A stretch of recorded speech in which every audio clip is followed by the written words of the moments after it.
We are privileged tonight to have David Dana-Bashian with us for the second time in this month. And David has 3 degrees in hard sciences and a lifetime career in hard sciences. And his specialty is mathematics. And he's going to be talking to us tonight about 16 mathematicians since the Reformation, Christian mathematicians. So please welcome David Dana-Bashian.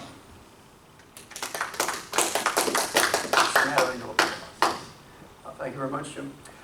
All right, so tonight's talk is 16 Christian mathematicians from the Reformation to now, part 2. Part 1, which was 2 weeks ago, we described or defined what is mathematics, what is a mathematician, and what you consider to be things that go along with mathematics and mathematicians. And we also highlighted the 16 Christian mathematicians whose pictures and names and dates you can see on the screen. We have already discussed number 16, Thomas Bayes, number 15, Isaac Barrow, number 14, Talithia Williams, number 13, Charles Babbage, number 12, Colin McLaurin, number 11, George Stokes, number 10, John Wallace, number 9, William Hamilton. We're ready now for the unveiling of the final 8. Would anybody like to take a guess what my choice for number 8 is among the 8 that are there? Knuth. Which? Knuth. Absolutely correct. Donald Knuth is the one. How did you come to that conclusion? Any idea? Just a lucky guesses. Oh, I think it was probably more informed than lucky. But yes, that's who I had in mind. Donald Knuth was born in 1938 in Milwaukee, and according to my last check just today, he's still alive, and he's almost 88 years old now. As you can see, born in Milwaukee, Wisconsin. And you might be able to see that he has some 26 awards. I don't know if I need to read them all. You can see them. But they go all the way from 1971 to 2014. His education includes Case Institute of Technology, known as Case Western Reserve University. He had a scholarship in physics enrolling in 1956. He's a member of the Beta Nu chapter of the Theta Chi fraternity. He wrote the assembly and compiler code for the IBM 650, created a program in 1958 to help the basketball team win its games. And underneath that, assigned points to players to gauge their probability of scoring points. He garnered Newsweek and CBS News reports all the way back then. He's a founding editor of Engineering and Science Review. He won a national award as the best for the best technical magazine in 1959. He earned his bachelor's and master's in science simultaneously in 1960. At the California Institute of Technology, or Caltech, he earned his PhD in 1963. He's considered to be a mathematician, a consultant to Burroughs from 1960 to 1968. He wrote an algo compiler for the Burroughs Corporation, B205. He joined the product planning department, produced SOL, or simulated oriented language. He influenced Burroughs to use Simula. In 1969 to the present, he's been at Stanford University as the Fletcher Jones Professor of Computer Science from 1977 to the present. He's the Professor of the Art of Computer Programming from 1990 to the present, and Professor Emeritus from 1993 to the present. At the University of Oslo, he spent a short 2 years from 1972 to 1973. He was a visiting professor at Oxford University Department of Computer Science in England to 2017. He's an honorary fellow of the Magdalen College. Moral, hawky perspectives reinforce technical expertise. Knuth, American computer scientist, mathematician, father of the analysis of algorithms, was born to Irvin Henry Knuth and Louis Marie Boning. Knuth described his heritage as Midwestern Lutheran German. Irvin, the father, owned a small printing business and taught bookkeeping. In 8th grade, Knuth entered a contest to find words that the letters in Ziegler giant bar could be rearranged to form. The judges identified 2,500 such words, but using an unabridged dictionary, Knuth found 4,500 such words, winning the contest and earning his high school, Milwaukee Lutheran, a new television and enough candy bars for all of his schoolmates to eat. Knuth married Nancy Jill Carter on June 24, 1961. The couple has 2 children, John Martin and Jennifer Sierra. Knuth authored The Art of Programming, a still ongoing nonfiction monograph which began in 1962. Volume 1, Fundamental Algorithms, 1968. 2, Semi-Numerical Algorithms, 1969. 3, Sorting and Searching, 1973. 4 is divided 7 different ways. They're called fascicles. 0 is Introduction to Combinatorial Algorithms and Boolean Functions. 1 is Bitwise Tricks and Techniques. 2 is Generating All Tuples and Permutations. 3 is Generating All Combinations and Partitions. 4 is Generating All Trees, History of Combinatorial Generation. 5 is Mathematical Preliminaries Redux. 6 is Satisfiability. 7 is Constraint Satisfaction. And in volumes 4A and 4B are the combinatorial algorithms, parts 1 and 2. He also wrote articles in the Journal of Recreational Mathematics from the 1960s onward.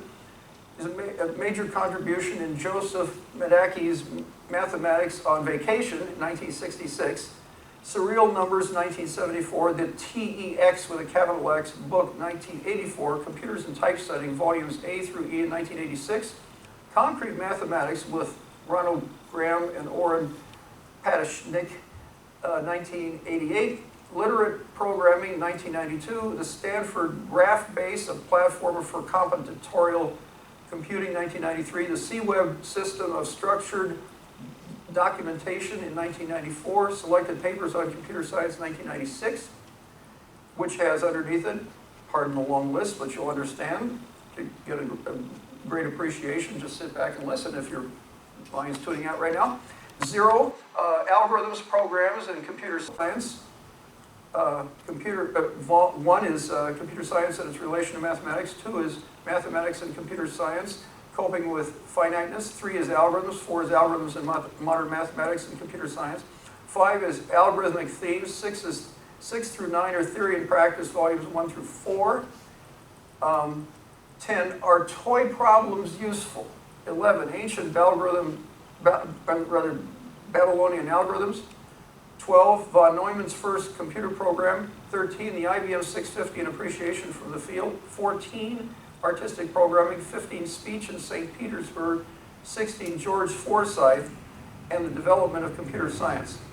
He also authored MMIXware, a RISC computer for the third millennium, December 3 of 1999. He is also known for the TEX computer typesetting system. Maybe that sounds familiar to some of you. Metafont font definition language and rendering system, a computer modern family of typefaces, Knuth's up arrow notation, Knuth-Morris-Pratt algorithm, Knuth-Bendix completion algorithm, MMIX instruction set architectures, Robinson, Skenstead, Knuth correspondence, LR parser, and web and C-Web computer programming systems designed to facilitate literate programming. Among Knuth's many memorable irky, perky, quirky quotes, that's my take on it, lots of them are dry and humorous. Often, others are tongue-in-cheek. Bullet. The Euclidean algorithm is the granddaddy of all algorithms because it is the oldest non-trivial algorithm that has survived to the present day. Bullet. The most important thing in the programming language is the name. A language will not succeed without a good name. Bullet. Computers are good at following instructions, but not at reading your mind. Bullet. Computer programming is an art because it applies accumulated knowledge to the world, because it requires skill and ingenuity, and especially because it produces objects of beauty. A programmer who subconsciously views himself as an artist will enjoy what he does and will do it better. Bullet. everyday life is like programming, I guess. If you love something, you can put beauty into it. Bullet. Programming is a legitimate and necessary academic endeavor. Bullet. Programming is the art of telling another human being what one wants the computer to do. Bullet. Programmers waste enormous amounts of time thinking about or worrying about the speed of non-critical parts of their programs, and these attempts at efficiency actually have a strong impact when debugging and maintenance are considered. We should forget about small efficiencies, say about 97% of the time. Premature optimization is the root of all evil. Yet we should not pass up our opportunities in that critical 3%. Bullet. An algorithm must be seen to be believed. Bullet. Beware of bugs in the above code. I've only proved it correct, not tried it. Bullet. TEX has found at least one bug in every Pascal programmer it's been run on, I think, and at least 2 in every C compiler. Bullet. When certain concepts of TEX are introduced informally, general rules will be stated. Afterwards, you will find that the rules aren't strictly true.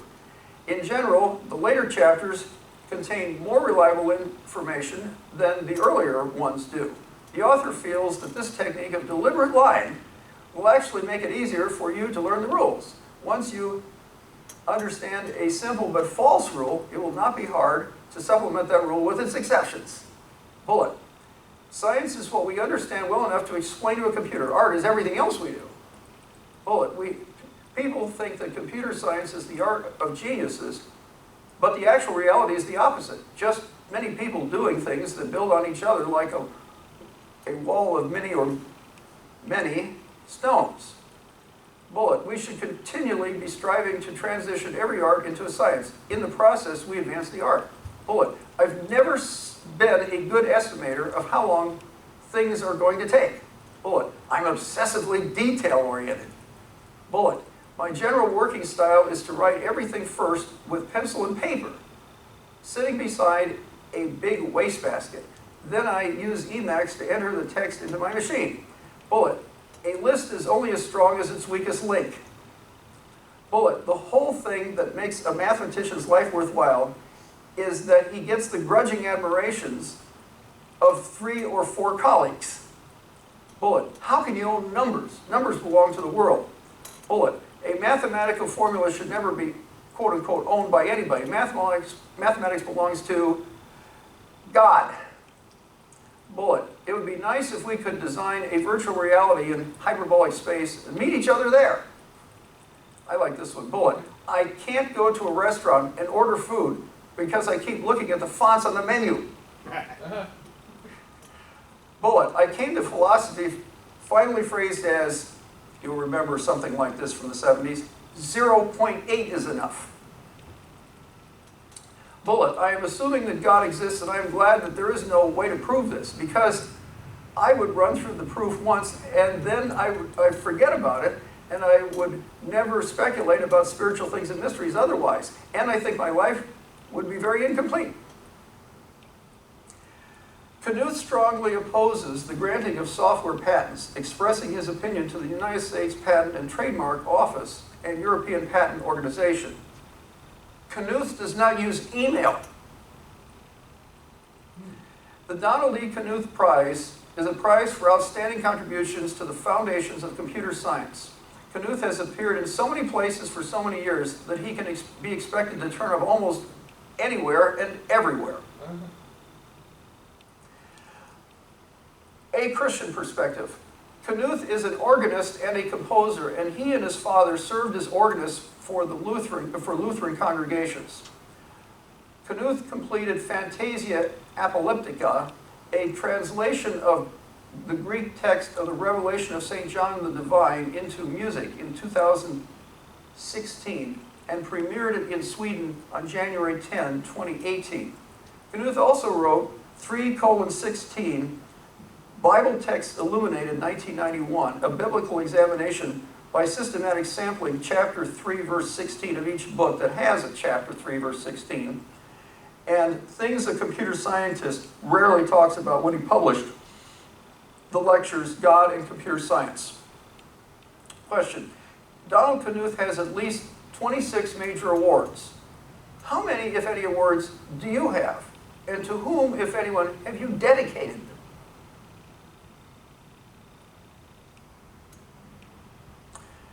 All right. There is a set of all the awards that he has.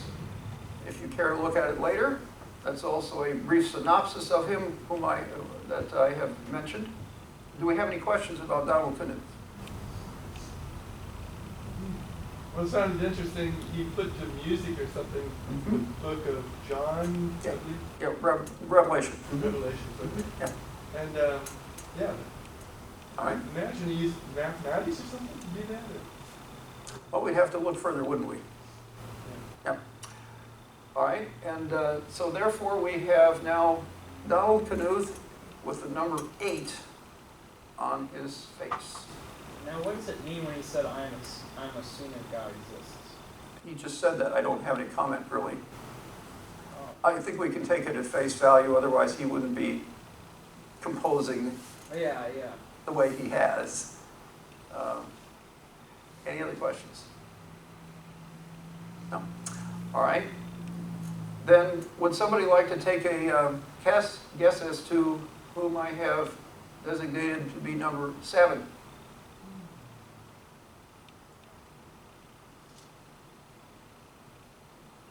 Bernoulli. If so, which one?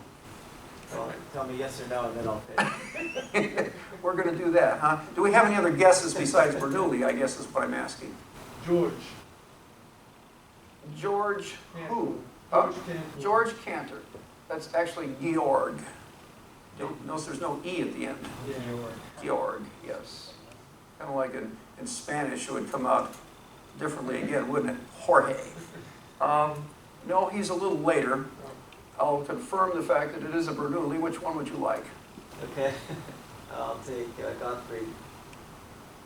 Gottfried? There's no Gottfried Bernoulli Oh, on sorry. this list. I'll take Jacob.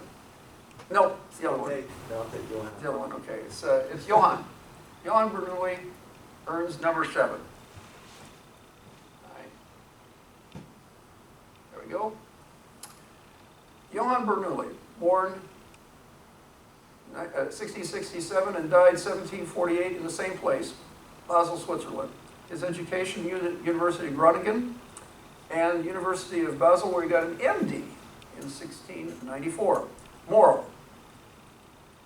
Jealousy poisons relationships and reputations. Johann, brother of Jacob, and also a son of apothecary Nicholas Bernoulli and Margaretha Schongauer, drew more to study medicine than business. Johann studied mathematics on the side with Jacob.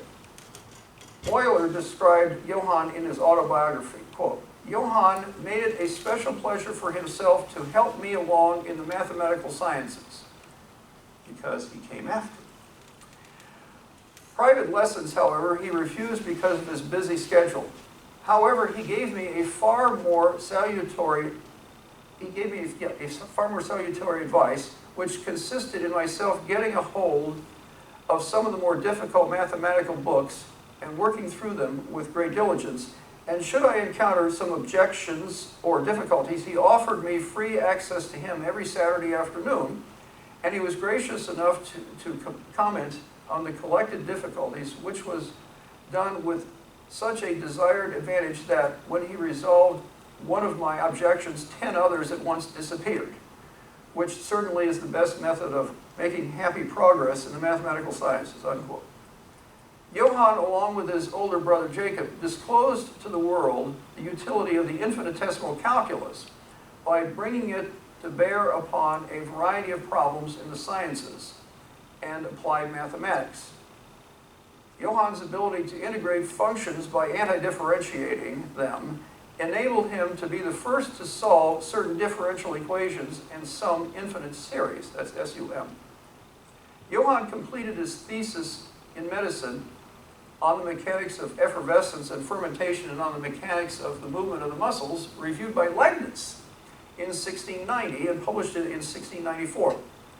After Basel, Johann taught differential equations. Johann tutored L'Hopital in mathematics, and then the two signed a contract which gave L'Hopital the right to use Bernoulli's discoveries however he pleased. Those of you who have been in calculus might recall L'Hopital's rule. It's the same person. It's spelled like L apostrophe hospital, except without the S. Johann tutored L'Hopital in mathematics, and then the two signed a contract. We said that. Later, Johann complained that he had not received enough credit for his contributions to L'Hopital's calculus book, even though L'Hopital had written in his own book's preface that both Jacob and Johann Bernoulli could claim as much credit as they pleased. Later in 1694, Johann married Dorothea Faulkner, daughter of a Basel alderman, and became a professor at Groningen. An optimization problem Johann proposed in 1696, the Brachistochrone, which Jacob, Johann, and others eventually solved, although Johann attempted to claim Jacob's correct derivation to be his own, whereas his own derivation was incorrect, founded the branch of mathematics known as the calculus of variations. Johann also made valuable contributions to the science of mechanics, particularly hydrodynamics. Johann learned of Jacob's tuberculosis after beginning his journey from Basel in 1705. Johann had planned on becoming a professor of Greek at Basel, but took over as professor of mathematics in place of Jacob. After Jacob's death, Johann's jealous streak shifted toward his own son Daniel, wherein Jacob attempted to take precedence by purposely and falsely predating his work 6 years prior to Daniel's. See, some of these people are really made of clay like you and I are made of clay. We, of course, would never have any problems of this sort ever. No, we would be just perfect as the wind-driven snow, right? Okay. Of course. Johann sided with Leibniz over Newton in the debate on the discovery of the calculus and promoted Descartes' vortex theory over Newton's theory of gravity, delaying continental Europe's acceptance of Newton's theory. Maclaurin won a 1724 French Academy of Sciences competition prize for which Johann's paper had been disqualified. But when Johann's paper was accepted by the Academy in 1726 for papers in a different category, somebody else named Mézières won the prize. A Christian perspective. In spite of anything else, following in the footsteps of previous generations of Bernoullis, Johann was an Orthodox Calvinist. The Bernoulli brothers' grandparents had been Huguenots and had migrated from Antwerp, Belgium to Basel, Switzerland to avoid persecution by Roman Catholics. Later on in life, in response to an unjust accusation of religious heresy, Johann passionately defended his faith. Quote, "All my life I have professed my Reformed Christian belief, which I still do," unquote. It is clear that Johann's pursuit of mathematics appreciably informed his understanding of God and his attributes, and Johann's desire to glorify him. Quote, "Nowhere is God's power and wisdom more evident than in the study of his works, and none is better equipped for this study than the philosopher and mathematician who tries to fathom both the nature and character of God's works. They are much to be ridiculed who scoff at philosophy and mathematics, pretending the latter are of no advantage in matters of the greatest importance. God the Almighty grant that all this turns only to the glory of his name." Question, Johann commandeered discoveries others made. If someone accused you of truly breaking 1 Thess 4:6 or 5:22, what should you do? You can look those up later. I'm going to hold off on questions until we get to what should be obviously clear who number 6 is going to be at this point. Who do you think? Riemann. Nope. Leibniz. No. His brother, Jacob. Jacob's number 6. It's hard to separate the two, really. But he's, in my opinion, in the preeminent position for a number of reasons. Jacob Bernoulli was born in 1655 and died in 1705, and like his brother, born and died in Basel, Switzerland. At the University of Basel, he got his THD in 1676 and his Doctor of Philosophy habilitation 1684. Moral: the first child who couldn't choose the rule saddles responsibility onto other children. Jacob Bernoulli, the eldest of 8 prominent mathematicians belonging to Bernoullis, was the son and grandson of Protestant spice merchants on his father's side. Of course, these would also be true of Johann. And his mother was born into a family engaged in banking and city governing. Jacob studied theology and entered the ministry according to his father's wishes, but also studied mathematics and astronomy against his father's wishes.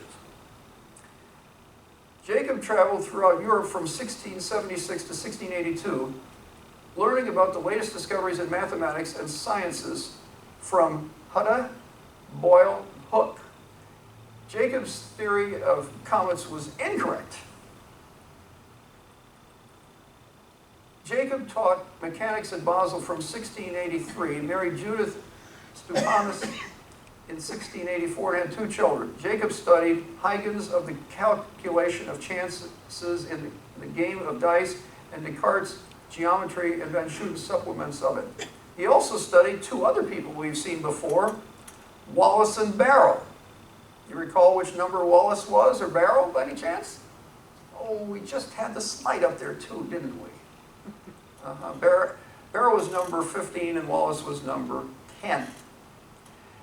And in 1684 submitted his doctoral dissertation, The Solution of a Triplet of Problems in Arithmetic, Geometry, and Astronomy, which appeared in print in 1687. Jacob made outstanding contributions to the development of probability theory and Leibniz's infinitesimal calculus. In his treatise, The Art of Conjecturing, which he largely wrote from his research results from 1684 to 1689 and published in 1713, 5 years after he died, Jacob systematized earlier work in probability theory and included his own pioneering work in permutations and combinations, the form of the binomial distribution, Bernoulli trials, Bernoulli numbers, and the law of large numbers. Have any of you had any statistics classes or probability and statistics classes? Yes, you might recognize some of those terms, right?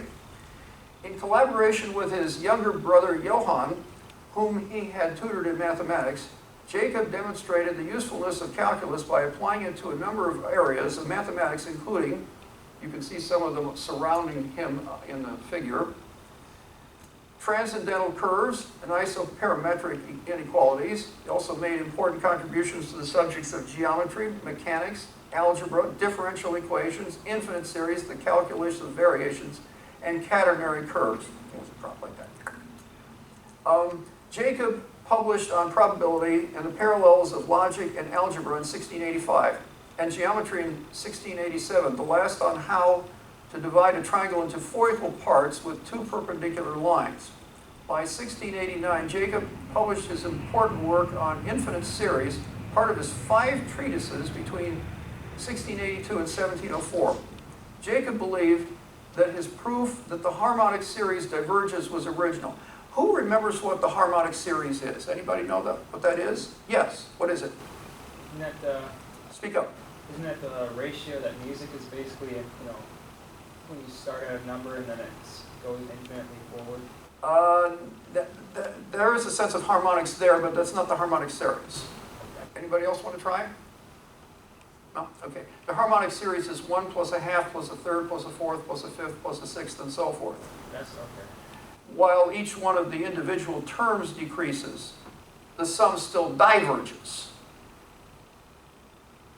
He was the one to prove this matter.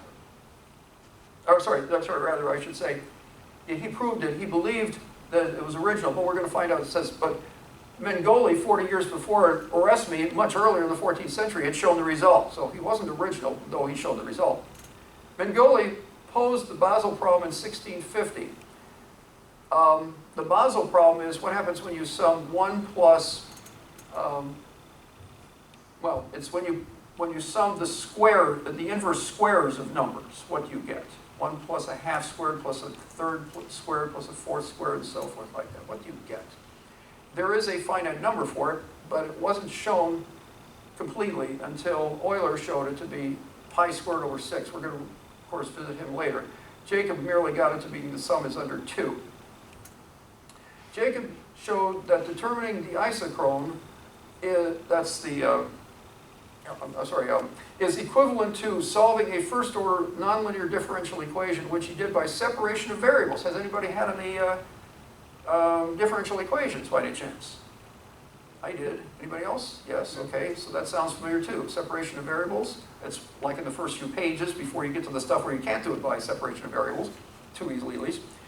In 1690, studied the parabola, logarithmic spiral, and epicycloids around 1692. He discovered E. Who knows what E is? What is E? Natural log. The natural log, no, it's not the natural log, it's the what? The exponent. The base of the natural log, okay? The base of the natural log. And does anybody recall how, what process arrives at E? What rational process arrives at E? It's 1 plus a small, plus 1 plus x raised to the 1 over x, where x goes to 0. You remember that? And what field is this most associated with, by any chance? Any? Finance.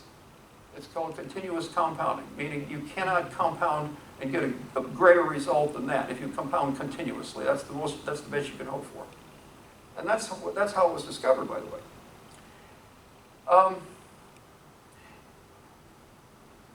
Yeah, in fact, he did. While studying continuously compounded interest in 1693. He conceived the lemniscate of Bernoulli in 1694 and solved the Bernoulli differential equation in 1696. Jacob promoted formal methods of higher analysis which contain little astuteness or elegance, but a maximum of integrity. Now here we have another one of those long lists. You might want to, instead of having your eyes glaze over, just sit back and relax and say, oh, this person must be a super genius. Okay? Yeah. Jacob is known for the Bernoulli's formula, Bernoulli polynomials, Bernoulli map, Bernoulli process, Bernoulli scheme, Bernoulli operator, hidden Bernoulli model, Bernoulli sampling, Bernoulli random variable, Bernoulli's golden theorem, Bernoulli's inequality, Bernoulli's triangle, a priori and a posteriori probability, combinatorics, the drawbridge problem. That's a problem in topology. And mathematical probability. Sadly, the Bernoulli brothers' relationship devolved into one of jealousy and bitter rivalry, a sad footnote to the account of such otherwise illustrious men. And brotherly love was replaced by boasting verbal assaults, priority disputes, accusations of plagiarism, and estrangement. Nevertheless, each had an unwavering faith in God as creator and sovereign ruler of the universe. So here we have two people that had soap opera lives, like we saw. Can you name any person from the previous talk who had a soap opera life? Anybody come to mind here? Anybody? Number 13, Charles Babbage, the inventor of the computer. And how about number 9, William Rowan Hamilton? Those are the two that come to my mind. Right? In the art of conjecturing, Jacob used a theological argument to help explain an important aspect of his law of large numbers. Leibniz had argued for an observable distinction between deterministic and probabilistic events. And Jacob responded that from God's perspective, all events are predetermined. You notice these arguments never go away. They keep coming back again and again and again. Take a statistics course and see if it is still there like it was when I took statistics. Jacob wrote, quote, "They object first that the ratio of tokens is different from the ratio of diseases or changes in the air. The former have a determinate number, the latter an indeterminate and varying one. I reply to this that both are posited to be equally uncertain and indeterminate with respect to our knowledge. On the other hand, that either is indeterminate in itself and with respect its nature can no more be conceived by us than it can be conceived that the same thing at the same time is both created and not created by the author of nature. For whatever God has done, God has, by that very deed, also determined at the same time." Unquote. Elsewhere in his great work, Jacob, while observing that man's knowledge of the certainty of events is incomplete and subjective, elaborated upon God's complete and objective knowledge of and control over such events. Quote, In themselves and objectively, all things under the sun, which are, were, or will be, have always the highest certainty. This is evident concerning past and present things, since by the very fact that they are or were, these things cannot not exist, or not have existed. Nor should there be any doubt about future things, which in like manner, even if not by the necessity of some inevitable fate, all nevertheless by divine foreknowledge and predetermination cannot be in the future, unless indeed whatever will be will occur with certainty. It is not apparent how the praise of the highest Creator's omniscience and omnipotence will prevail, unquote. Jacob's tombstone says that he was awaiting the resurrection. Question, the Bernoulli brothers had many squabbles. What verses, I suggest Romans 12:10, 1 Thess 4:9, and Hebrews 13:1, would you have recommended to the brothers? Would you have recommended anything to the brothers? Anything? Or do we leave that unanswered? All right. Then we place the number 7 on Johann, and we now place the number 6 on Jacob. All right, so we have the Bernoulli brothers, and The we have... Bernoulli law, that has to do with the wing of an airplane too, doesn't the pressure? There's difference? lots of applications, yes, Anything else? All right, if that's the case, then I will entertain, I like that they studied the probability and all that, and that's probably why he was mentioning that it was helpful in the understanding of the Bible and the God's Word, I believe, because probabilities. yeah, he was more referring to God than the Bible in those quotes, but yes, there has always been thoughts, speculations, philosophies, and so forth about how God controls things. How does he manage to have everything? How did he even create anything, of course, first and foremost? But probability, or as Karl Popper would prefer, likelihood, is all wrapped up in this. We can't see the beginning from the end. We can't plumb the depths or go to the heights either. And all these things eventually have something to do with likelihood. They all do.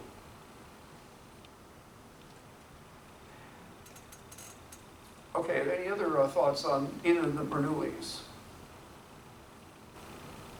What about the other 6? How prominent were they? The others, you mean the other 5? He said there were 8 Bernoulli brothers, right? Oh, I don't know. Daniel, for example, was the son of one of them. They were lesser, but they still have some note. I didn't take any notes about them, no. They weren't all brothers. They were No. There was a families, family of them. I don't remember if it's uncles, aunts, cousins, whatever. Probably not aunts, but it was a fairly large family. There wasn't really anything quite like them, as far as I can tell, in that area of having a large family that were all known, or large numbers of them were known for their mathematical or scientific exploits. Most of them were not anything close to the family sort of thing. So with families, we're bound to see squabbles, but it's kind of somewhat embarrassing to find that they were this way, but they were, and as I said from the first, I was not going to shirk or draw back, if you like, from anything that was unflattering. Huh? That might have been motivation for them as well, competing with each other to develop the latest and greatest theory. Yeah, but the way it was written, it doesn't sound like that was the preeminent thought. No, so at the beginning, when Jacob was tutoring Johann, we could expect that there was cooperation and so forth. But as Johann began to learn more and more and more, then he began to see, well, maybe there are some certain things about my brother that I don't like as much as I did before. I mean, this is likely the case. Well, we can't, of course, poll them. Although, of course, if they go to heaven, we will just assume that they did, and we can ask them there. If we're not already praising the Lord Jesus Christ all the time, that is. Anything else? All right.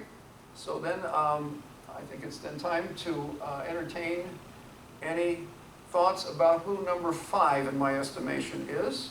Would somebody like to take? Euler? Not yet. Not Euler yet. Riemann. No, not him yet. Carl Gauss. Nope. Cantor. Yep. You only had 2 to guess from at that point. You only had Leibniz and Cantor to guess from. Yes, I selected Georg Ferdinand Ludwig Philipp Cantor. How would you like to have 5 names? There he is. Born 1845 in the Russian Empire and died 1918 in the German Empire. He won the Sylvester Medal in 1904. His education was at the University of Zurich, or the Swiss Federal Polytechnic, in 1862. Also the University of Göttingen, which we've seen before, in 1866 for a summer term. At the University of Berlin, he was president of the Mathematical Society from 1864 to 1865, and he earned his PhD there in 1867. At the University of Halle, he was the lecturer in 1869, the extraordinary professor in 1872, the full professor in 1879 at age 34. You might recall that we've seen this term extraordinary professor, or we're about to. This was a general title which may or may not mean what we think of as extraordinary nowadays, but it's meant to be more or less the next level up from lecturer, maybe on the way to full professor. But that's the title they used. Any more than habilitation is an interesting term they used. It's one of the things you have to do en route to get to those points. And we'll see that when we encounter one of the other personalities later. Moral. Genius is rarely understood, even by other geniuses. Cantor, the oldest of 6 children, outstanding violinist with a matching heritage, was born of a Danish trading father, Georg Valdemar, a Protestant, and an Austro-Hungarian artist mother, Maria Anna Boehm, a Roman Catholic who became a Protestant upon marriage and reared in St. Petersburg, Russia until age 11. The family moved to Germany in 1856, and with his exceptional mathematical skills, Cantor graduated with distinction from the Real Schule Darmstadt and in 1862 from what is now the Technical University of Darmstadt. That's with an M, Darmstadt. Cantor's next 5 years of schooling culminated in his doctorate in mathematics. Cantor married Vally Gutmann, a friend of his sister, on August 9, 1874. The inheritance of his, that is, Georg Cantor's father, allowed Cantor to support Vally, himself, and 6 children, the last Rudolf, born in 1886. If Cantor had lived a century before he did, he might well have led a more peaceful existence. Instead, Cantor's lifespan occurred just as many, some might also say upsetting, new ideas were emerging. About music, Cantor lived after the classical, largely during the romantic, and barely into the modern. And concerning art, he lived mostly after the passionate romantic period, largely during the precise realistic period, and barely into the eclectic modern art movement. Mathematics, philosophy, and science also transitioned from the supposedly safe and sane to the not so assured, and established authorities at the time became suspicious that by just its own nature, Cantor's research became the bearer of bad tidings. Brilliant in his ability to abstract, German mathematician Cantor revolutionized mathematics by developing modern set theory. You recall the braces and so forth? They came into common usage with him, as well as a host of other things along with it. Formerly primitive and limited in its ability, set theory now provides a generalized framework in which components of a subject are unified and clarified, and in which powerful problem-solving machinery can be brought to bear. You might also recognize in your computer programming that you wouldn't have a lot of the constructs that were there, that came about more recently, if it weren't for the set theory that he started. This transformation was the result of Cantor's investigations of well-ordered sets, one-to-one correspondences, countable and uncountable sets, transfinite numbers representing degrees of infinity, cardinal and ordinal numbers, and the arithmetic, and the continuum hypothesis. Does anybody have any familiarity with any of these topics by any chance? Yes. Set theory. Yeah, right, set theory. But I mean, any of the ones that I just mentioned, like well-ordered sets, one-to-one correspondences, and so forth. Is any? Not technically. Okay. Sorry. Let me see if I can go this way. Let's suppose that I were to count the integers, the positive integers, 1, 2, 3, and so forth. All right. Now, which would you say has the greater number of numbers, if either? The positive integers or the rational numbers? Positive. The positive integers do? All right. Anyone want to take the other side? I say rational numbers. All right. They're equal. There are the same number of numbers in them. They're both infinity, but it's the sense of infinity they bring to this. Because Cantor, we'll find out, was the one who proved that they in fact do have the same number of numbers. All right? Results of fundamental importance he was able to prove include Cantor's theorem. The cardinality of the power of a set is greater than that of the set. That would be like 2 to the x is greater than x. The countability of rational numbers using his famous diagonal argument. That's where when you place the rational numbers in some sort of order, if you want to call it like 1 over 2, 2 over 2, 3 over 2, 4 over 2, 5 over 2, and then you do the same thing with 3 as the denominator and 4 as the denominator and so forth, then you could start by counting them off in a diagonal. I'm doing it from my perspective, you'll have to do a flip. It goes this way, that way, down, and up, and so forth, and like that. And you can count them all off. You won't get them in the same order as the positive integers, but you will be able to put them into a one-to-one sequence with them.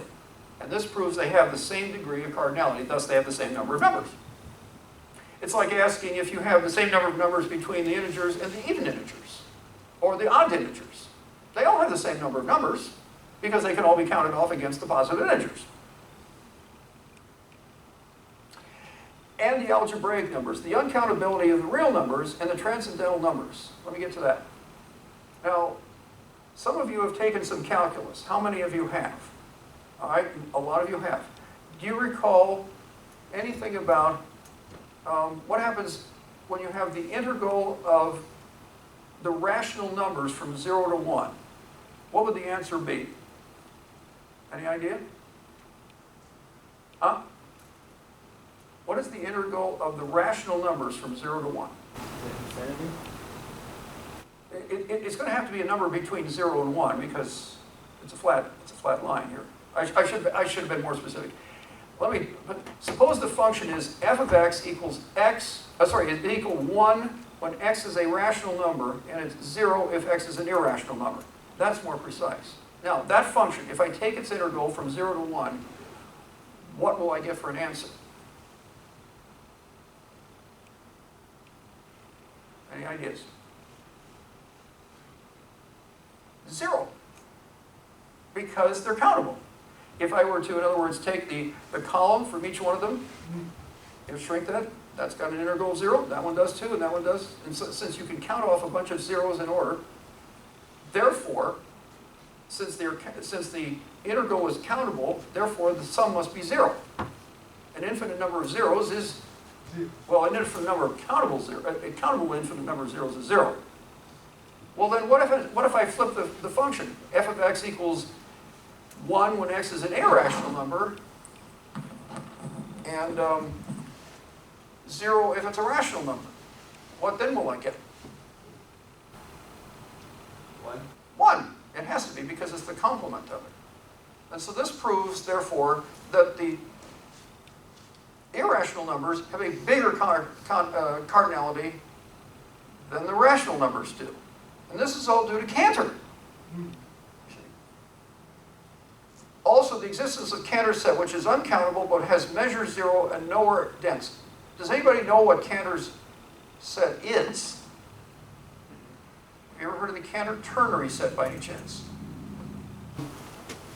Say that word again, Cantor's what? Ternary, that's T-E-R-N-A-R-Y.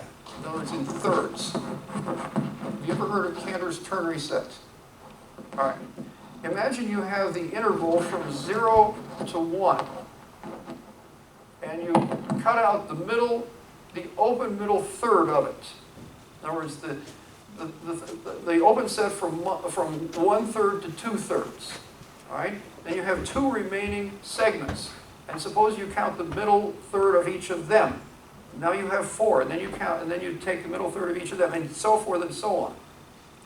This is a very interesting set, and it's used as a counterexample to a lot of hypotheses that might otherwise be generated. It's kind of a gold standard, if you like, because it's uncountable in the sense that you cannot line it up with the positive integers, but it has measure 0, which means if you take the integral over it, you get 0. So the notions of countability and uncountability don't necessarily don't necessarily match up with the integrals, though they happen to in the case of rational and irrational numbers. See, these were all due to Cantor also.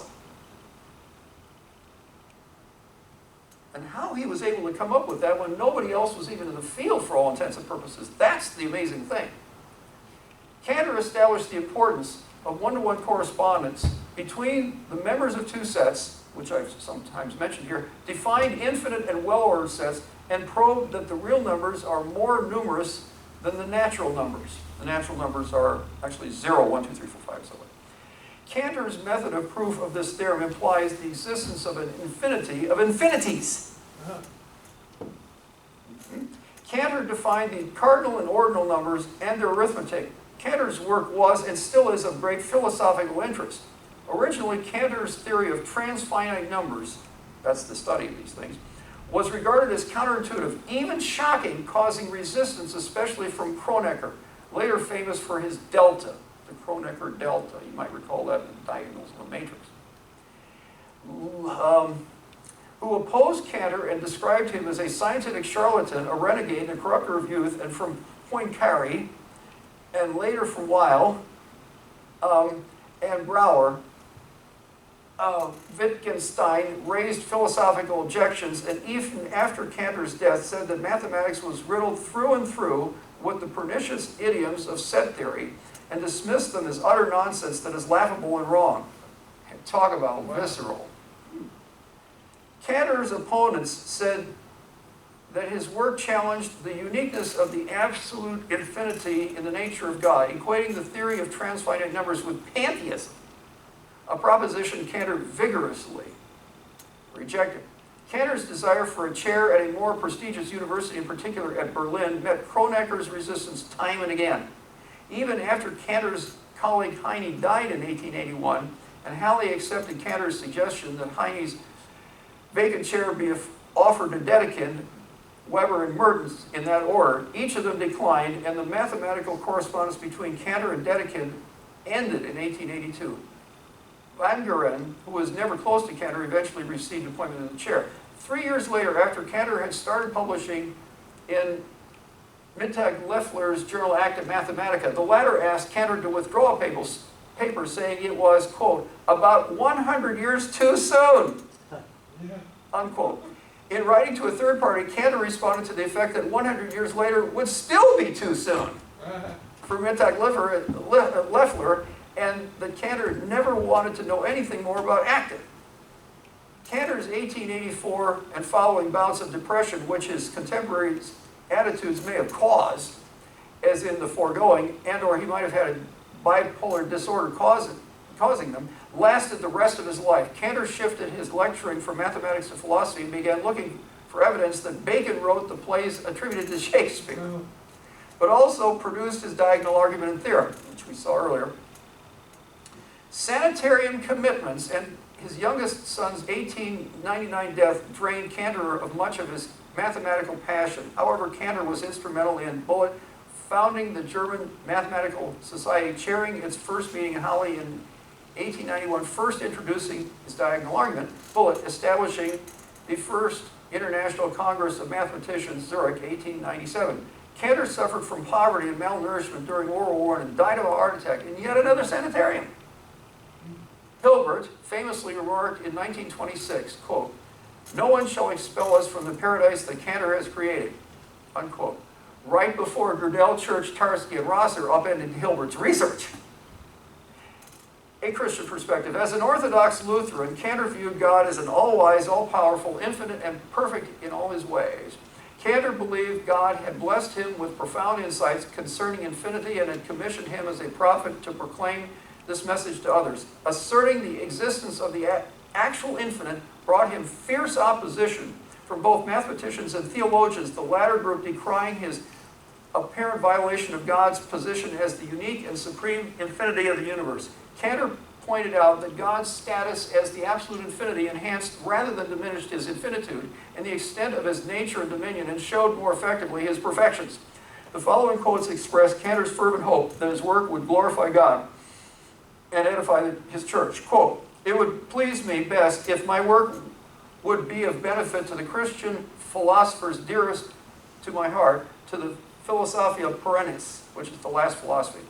Quote, "Every extension of our insight into the origin of the creatively possible, therefore, must lead to an extension of our knowledge of God." Quote, "I am so in favor of the actual infinite that instead of admitting that nature abhors it, as is commonly said, I hold that nature makes frequent use of it everywhere in order to show more effectively the perfections of its author." Quote, "From me, Christian philosophy will be offered for the first time the true theory of the infinite." He also wrote contributions to the founding of the theory of transfinite numbers. Actually, these were published after he died. The Continuum, that was the former 1915, the Continuum 1917, and also the Bacon-Shakespeare theory, the subject drama of a scholar. Question, if one or more persons with sufficient societal reputation continued to dispute you, even though wrongly, how would you cope? This is what Georg Cantor faced as soon as he got involved in the things that he would become famous for. You might recall that there was also a lot of other turmoil that was occurring about the same time with modern physics. In fact, the two have a great deal of interplay with each other. Do we have any questions about Georg Cantor other than the ones I couldn't answer successfully, Bob? Yes? How did, he's got a German name, how did he start life in Russia? Or did he change his name? No, that's his name. Sometimes, well, well, didn't we say something about his parents too? Yeah, let's go back to that. Good. That might have been it. I mean, after all, we have lots of people from lots of other places that give their kids names. Nowadays you do, but back Oh, in well. the day, not that. Okay, it says he was born of a Danish trading father, so Georg is, I guess, Danish, and an Austro-Hungarian artist mother. So neither one of them was Russian, but they were that way. I mean, any other questions? Yes. The infinity of infinities. That's interesting, that mathematically he could show there's an infinity of infinities. Yeah. And of course, you could keep going on and on and And on. that's why they kind of thought he was a heretic or something, I imagine. Because they assumed then that there must be like an infinity of gods. I don't know about that, but people get into an awful lot of trouble if, if either one, they're standing for something they know to be the case, and other people are coming against them anyhow, and they end up in he ended up in multiple sanitaria. Whether or not they were the cause of it is of course for speculation, but we can't dismiss the possibilities, can we? Or you can get into trouble if you're on the other side of the issue and you are just, there's an old saying that says, may you be filled with intelligence in a world of ignorance. And it shows the intelligent guys being outside the jail, inside the jail, and the jailers are the ignorant people outside the jailer. Any other questions or thoughts? All right. Then we will put number 5 as Georg Cantor. Do we have a thought on number 4? Raymond. It gets easier and easier, doesn't it? All right. Does anybody want to vouch for anybody else as a possibility? We're just going to stick with Bob? Yeah, I think that's probably a good idea. Yes, you got it right. All right. How many have you gotten right so far? 3 or 4. which is more than everybody else put together, except me because I got the choice. Okay. Yes, number 4 is indeed another Georg Friedrich Bernhard Riemann. Born in 1826, Kingdom of Hanover, died 1866, Kingdom of Italy. Education, here we go again, University of Göttingen, 1846 to 1849 to 1866, and University of Berlin, 1847 to 1848. Moral: health crises resulting in long suffering and death can elevate a cherished figure even higher. German mathematician Riemann, one of the best mathematicians of all time, was the second of 6 children, 2 boys and 4 girls, of Friedrich Bernhard Riemann, a poor Lutheran pastor in Breslitz, and Charlotte Ebel, whom Friedrich married when he was in middle age. Friedrich acted as teacher to his children, to Riemann, until he was 10 years old. Riemann was a gentle giant genius who exhibited exceptional mathematical talent from an early age, but suffered from frail health, timidity, and initially a fear of public speaking. Riemann received a good grade, the best always in mathematics.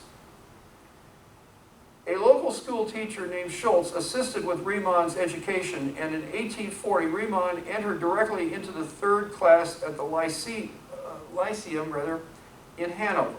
While at the Lyceum, Hanover lived with his grandfather, but in 1840, I didn't say that right. I should have said lived with his grandmother.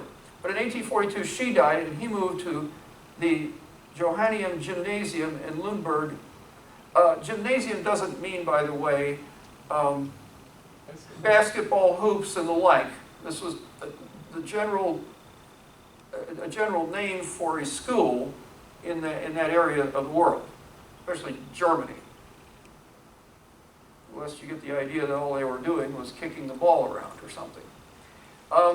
Riemann seemed to have had a good but not outstanding pupil who worked hard, or rather, seemed to have been a good but not outstanding pupil who worked hard at the classical subjects, such as Hebrew and theology. Riemann showed a particular interest in mathematics, and the gymnasium's director allowed him to study the mathematics text from his own library, such as Legendre's book on the theory of numbers, from which Riemann read the 900 pages in 6 days. We assume he comprehended them. Compared with other famous mathematicians of his day, Riemann produced relatively few papers, but line for line, the work in those seminal groundbreaking papers is among the most immensely rich. In 1842, in high school in Lüneburg, Riemann studied the Bible intensely, but also amazed his teachers with his ability to perform complicated mathematical operations. In 1846, Riemann studied philology and Christian theology to become a pastor and help with his family's finances.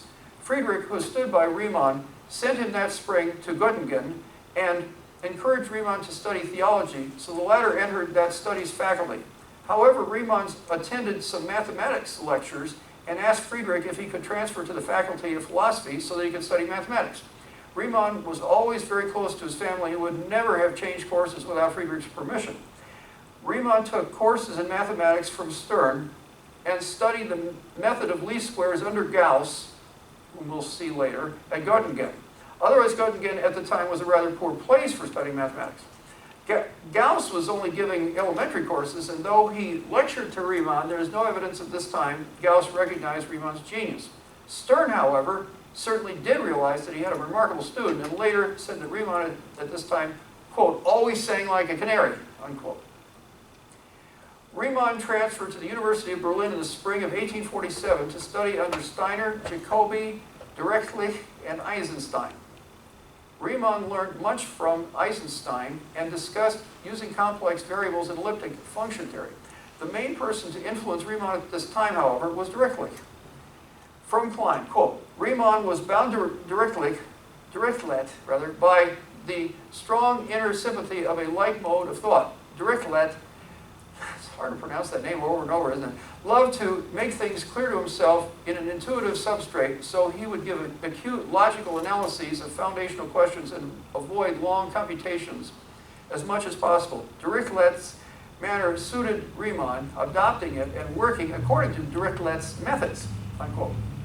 Riemann's work was always based on intuitive reasoning, which fell a little below the rigor required to make the conclusions watertight. However, the brilliant ideas which his works contain are so much clearer because his work is not overly filled with lengthy computations.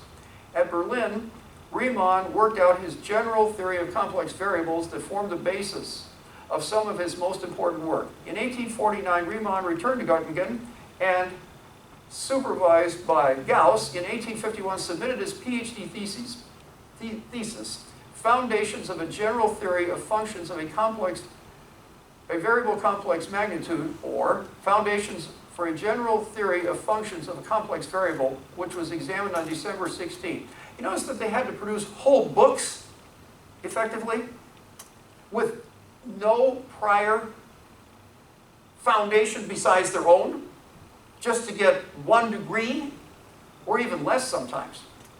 Riemann's foundational aim here was to free the concept of an analytic function from any dependence on explicit expressions such as power series, and to concentrate instead on general principles and geometric ideas.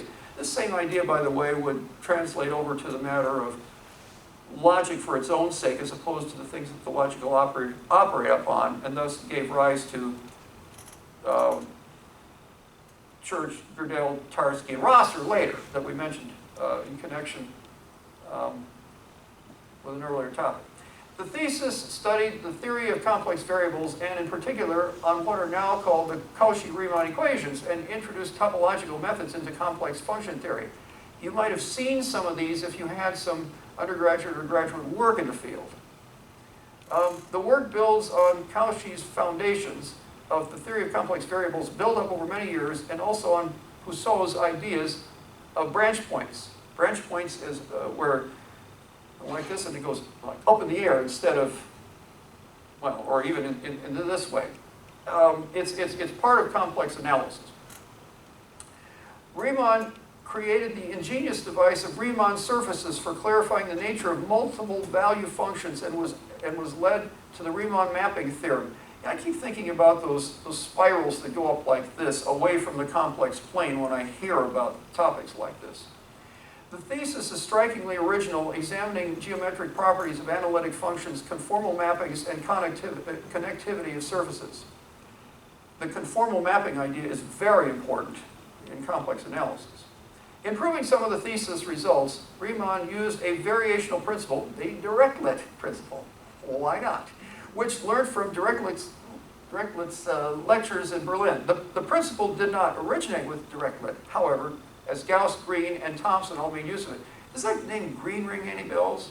The Green's function you might have seen in Calculus 3, the third semester calculus, you know, this little circle around it like that.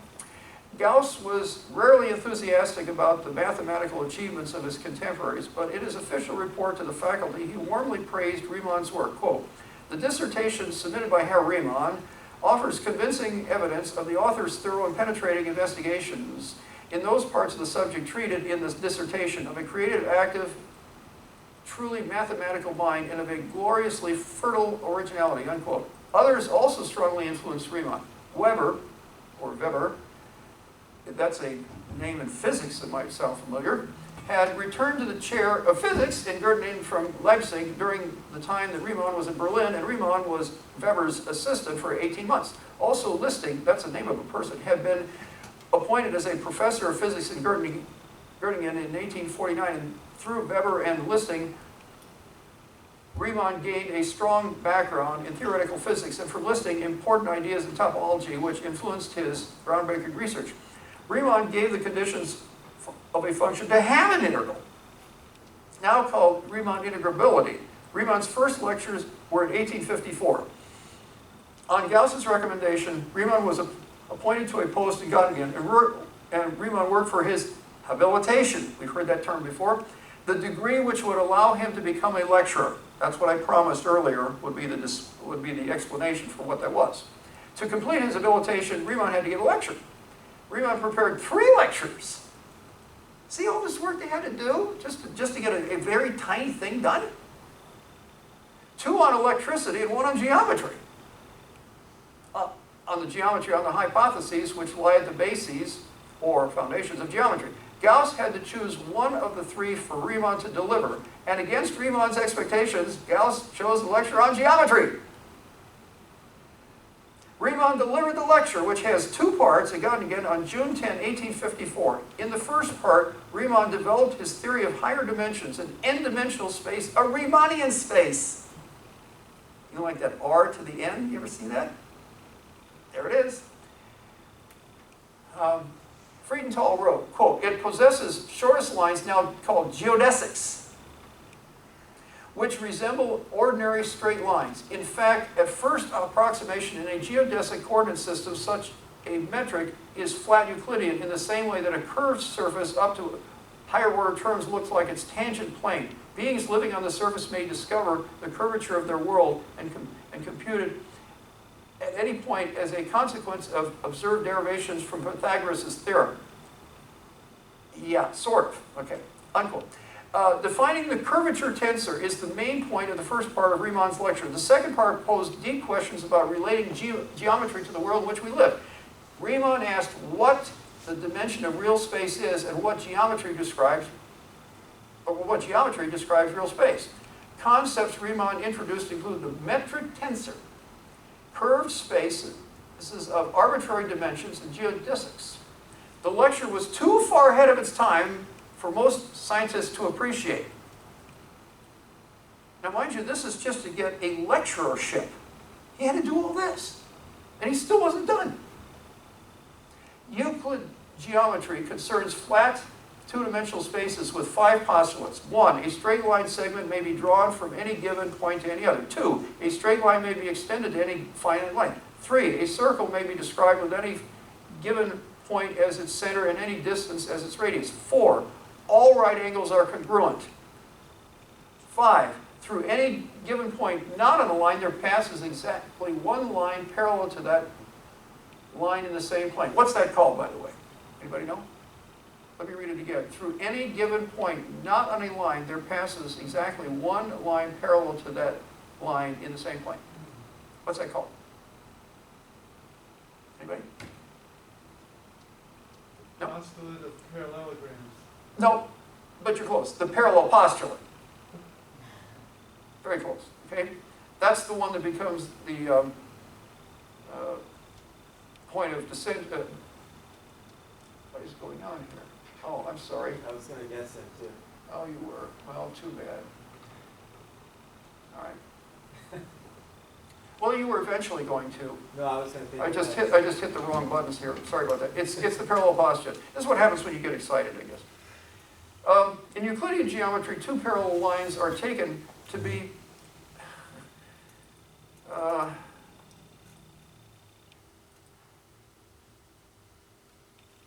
a moment. Equidistant. While in Riemannian geometry, there are no lines parallel to a given line because parallel lines do not exist in Riemannian geometry.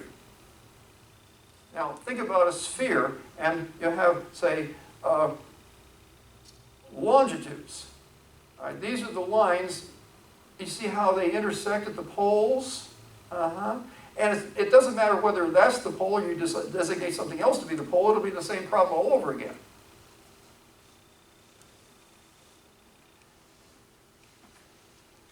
Riemannian geometry concerns curved 3-dimensional spaces such as a cylinder or a sphere, throwing out the parallel postulate and forever changing the second postulate. In Riemannian geometry, the shortest curve between any pair of points on a curved surface is a minimal geodesic, existing between 2 points on a curved surface, found by stretching a rubber band between them. Sometimes more than one minimal geodesic between the points exists. For example, many minimal geodesics exist between the north and south poles on a globe, corresponding to longitudes. Many parallel lines pass through the 2 points of the poles, nixing the parallel postulate.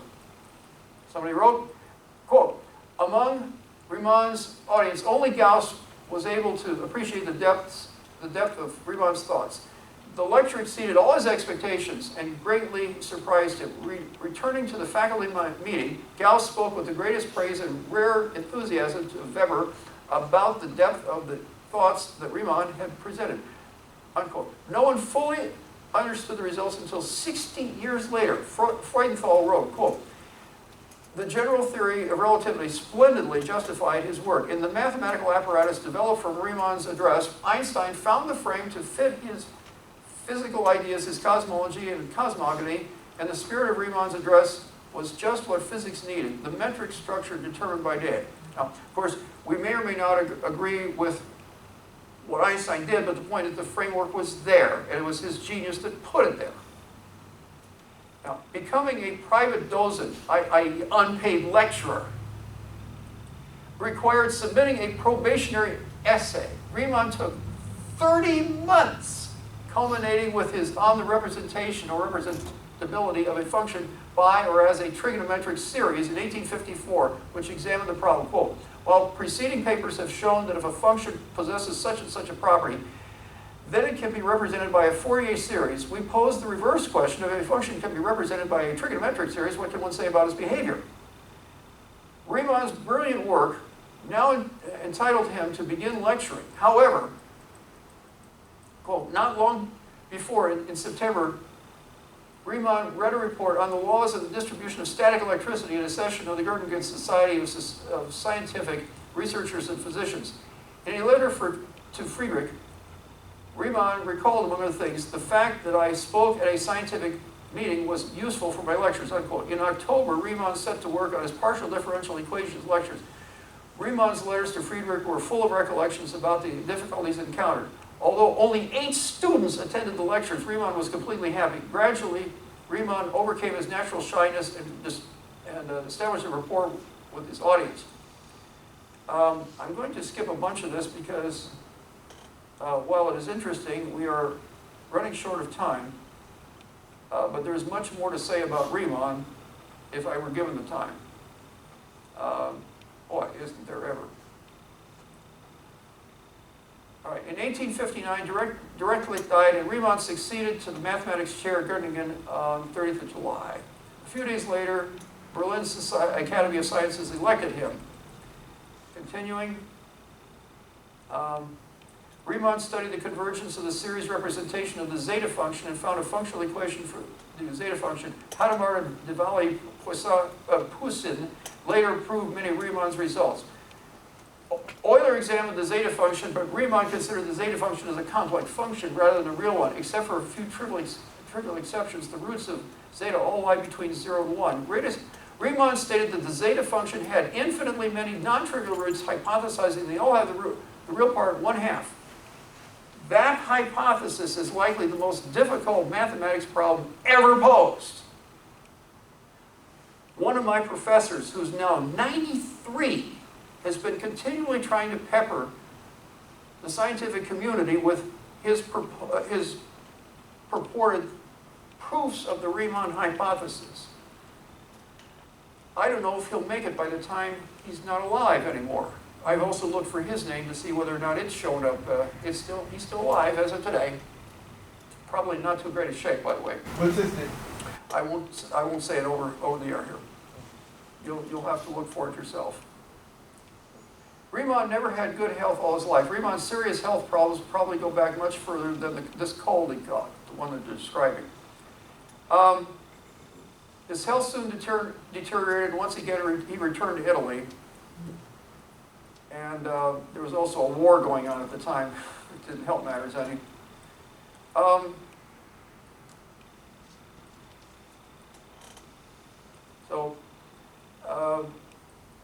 Riemann's strength declined rapidly, and he himself felt that his end was near. But still, the day before his death, resting under a fig tree, Riemann's soul filled with joy at the glorious landscape.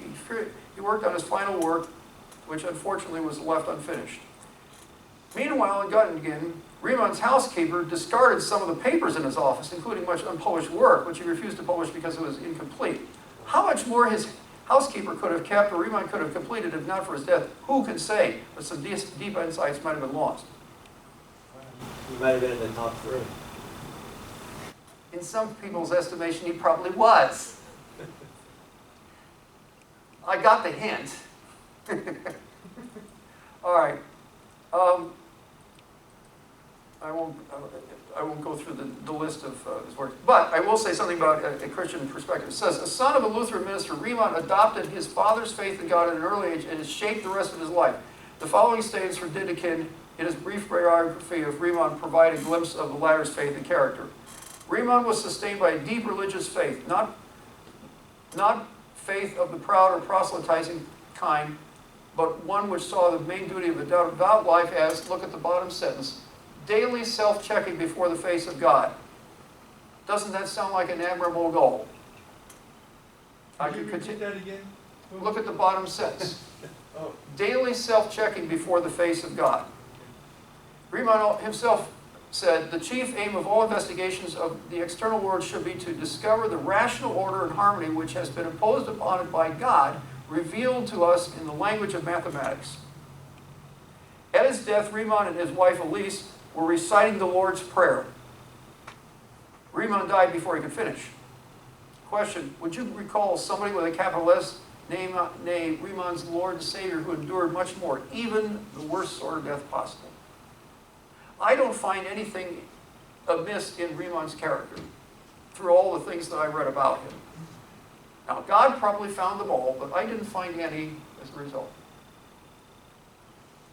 Now, we already know who number 3 is because I turned to too many slides. So what did he die from? He said that he was self-inflicted. Tuberculosis. How was that self-inflicted? Did I say Well, self-inflicted? you basically said that he had a bearing on his early demise. Oh, no. Somebody else might have. Oh, what does that mean?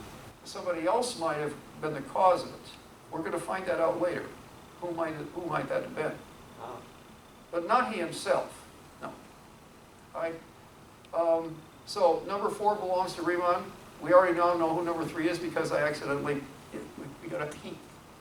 Yes, of course, Leibniz. And I'm going to speed through this or I'll never get through the rest of it. Leibniz was born in 1646 and died in 1716. His schooling was in Leipzig, primarily at the university. He got his BA in 1662, his MA in 1664, his LLB in 1665, and his Doctor of Philosophy habilitation in 1666. He was at the University of Jena in 1663 and the University of Altdorf in 1666. Moral, playing second fiddle or banana sometimes can be more honorable than first. You'll have to figure out who he was playing second banana to. All right. Leibniz substantially enhanced so many fields of knowledge that he has been dubbed the last universal genius. Along with Newton, Leibniz is responsible for developing the infinitesimal calculus, and it is his notation that has survived in the present day. The binary system, invaluable to modern computer science, owes its origins to Leibniz. The fields of physics, biology, medicine, linguistics, law, politics, history, philology, games, music, and theology have also greatly benefited from Leibniz's experience. Leibniz's contributions to philosophy are considerable. He was one of the 17th century's leading proponents of rationalism and idealism, and his works laid the foundation for important branches of modern philosophy.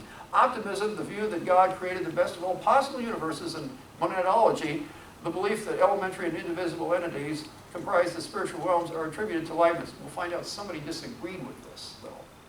Leibniz is a prominent figure in the history of philosophy and the history of mathematics. Leibniz developed a library cataloging system for which many of Europe's largest libraries use as a model.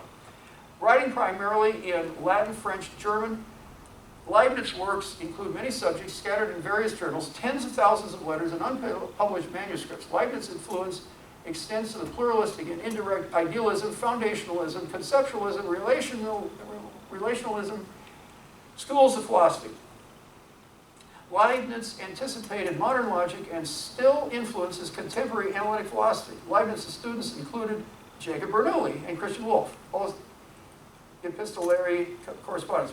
The same person, by the way, who objected to the monads also objected to Christian Wolff. We'll find out who that is later. Leibniz's interests included mathematics, physics, geology, medicine, biology, embryology, epidemiology, veterinary medicine, paleontology, psychology, engineering, librarianship, linguistics, philology, sociology, metaphysics, ethics, economics, diplomacy, history, music theory, poetry, logic, theodicy, universal language, and universal science. What, of course, you folks immediately comprehended the length and breadth of every one of those topics all at the same time within the space of the time that I just mentioned all this. Didn't you? Oh. Somebody said in mathematics, everything is either unknown or trivial. In other words, once you come to know it, it immediately becomes trivial. On to the next thing, no time for vacation. That's the way it was with every one of those subjects to you, wasn't it? Among subjects to which Leibniz contributed ideas: algebraic logic, binary code, calculus, differential equations.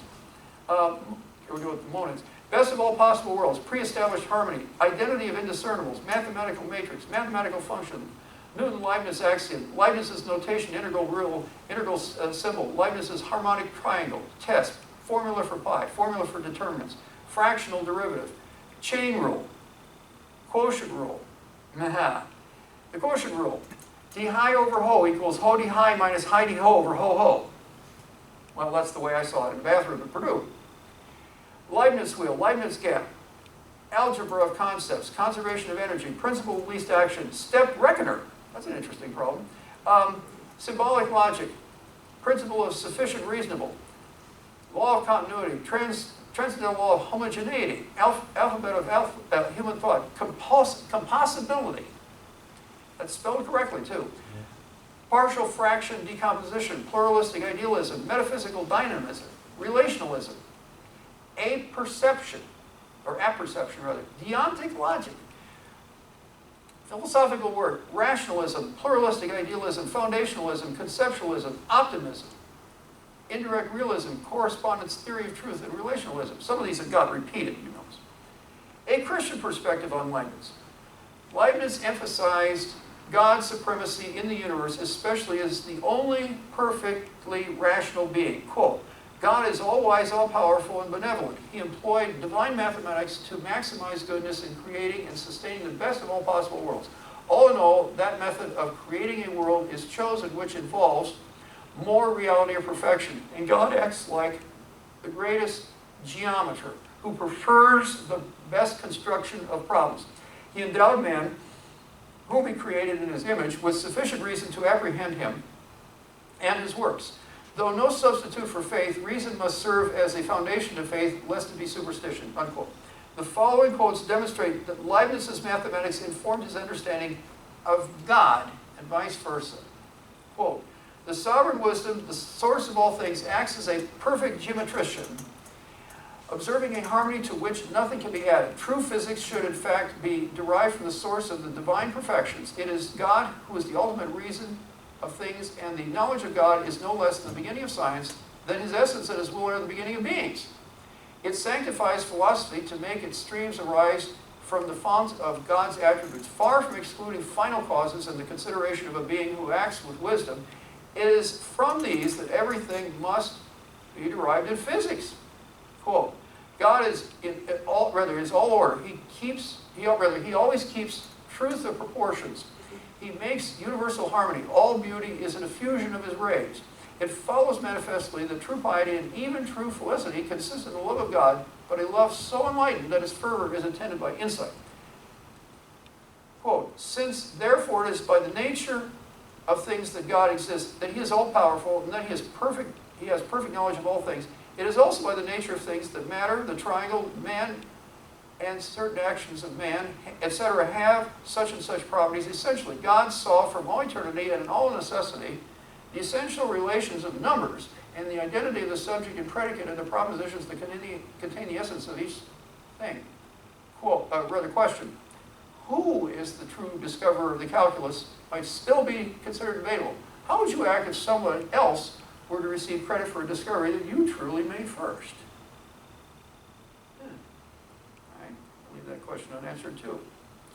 All right, so that leaves us with the drum roll almost.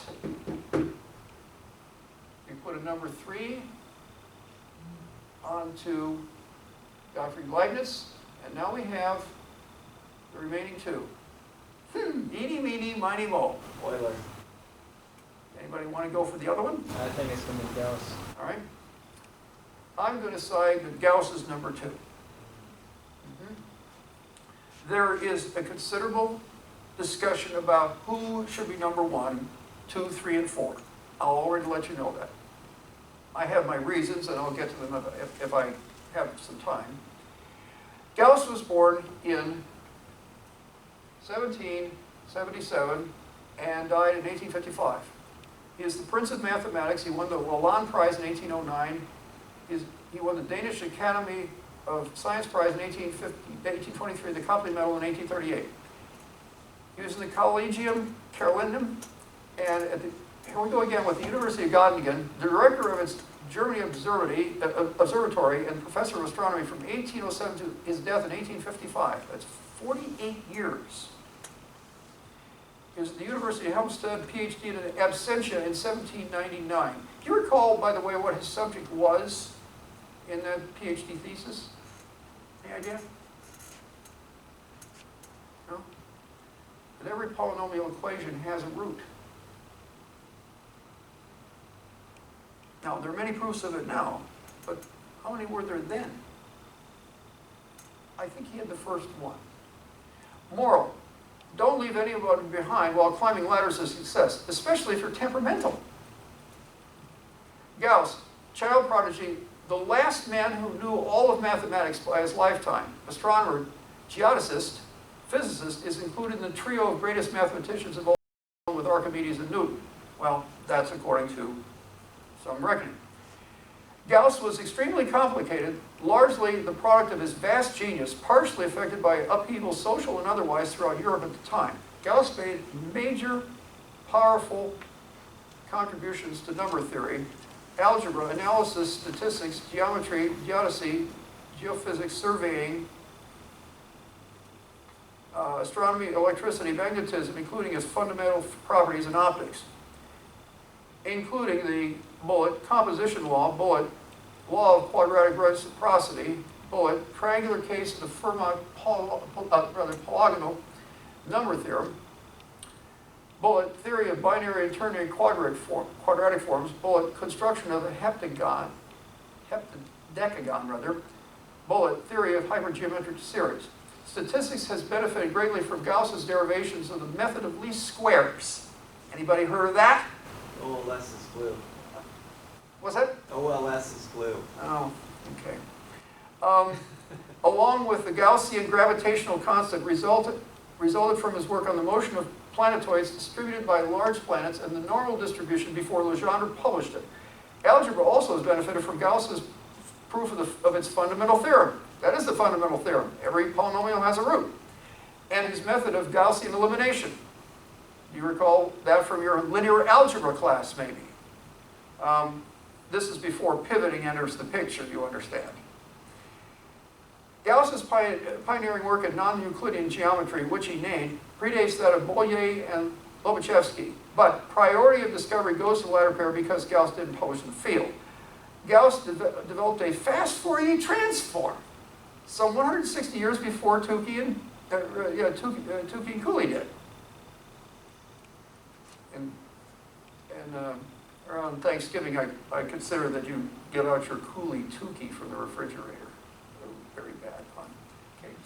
Okay. Gauss's practical work led to the invention of the heliotrope in 1821 and a magnetometer in 1833. Gauss led the geodetic survey of the Kingdom of Hanover together with an arc measurement project from 1820 to 1844. Gauss was instrumental in identifying Ceres as a dwarf planet. Gauss's theory of celestial movement revolutionized computation in astronomy, and his collaboration with scientist Weber produced important results in electricity and magnetism. We saw that name earlier, didn't we? Such as the first electromagnetic telegraph in 1833, and you thought Morse was the first one in 1844. More than 100 mathematical and scientific concepts have Gauss's name. Gauss believed that the act of learning, not possession of knowledge, provided the greatest enjoyment. Gauss's father was Gebhard Dietrich Gauss, a butcher, bricklayer, gardener, and treasurer of death benefit fund. Someone Gauss characterized as honorable and respectable, but rough and dominating at home. Gauss's mother, Dorothea Benzi, was intelligent but illiterate, receiving no education as a housemaid before marriage. Gauss is quickly finding the sum of all the numbers from 1 to 100 equals 50-50 in elementary school class may be more folkloric than accurate. You recall hearing that, by the way, when he was 10 years old, and the teacher gave him the problem, is, please tell me what the answer is, and 50-50, great. By 10, Gauss independently derived the binomial theorem. That's more impressive, by the way. The best I did, by the way, was at age 17, was to use the binomial theorem to extract roots.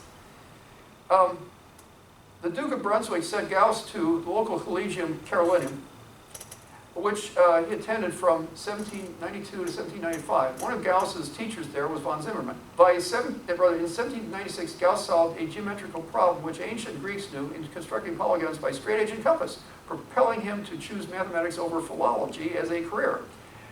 The Duke granted Gauss the resources to study mathematics, sciences, and classical languages at the University of Göttingen until 1798. Let me skip through some of this. Gauss published his 1798 arithmetical investigations in 1891. This treatise, which combined other results of other mathematicians with new discoveries of his own, ushered in modern number theory. And its importance to that discipline is akin to the importance of Euclid's elements in geometry. And there we have, I mentioned this earlier, Gauss's landmark 1799 PhD thesis provided the first correct proof of the fundamental theorem of algebra, which established that the field of complex numbers is algebraically closed. Do you know what that means? That means no matter what you try to find as a root inside the complex, as a function of complex numbers, can be found inside the complex numbers themselves. If you try to do that with the real numbers, you'll end up with a problem. You'll end up with imaginary numbers and complex numbers which are not in the field of real numbers. So the field of real numbers is not algebraically closed, but the field of complex numbers is. Gauss's original proof had a gap in its topological reasoning because it assumed that a real algebraic curve cannot enter a disk without leaving it. But later, a rigorous proof, due to somebody else, I think, filled the gap. Gauss wrote no textbook. Gauss's only attempts at popularization were his 1800-1802 works on the date of Easter and his 1836 essay, Geomagnetism and Magnetometer. Skipping through that stuff.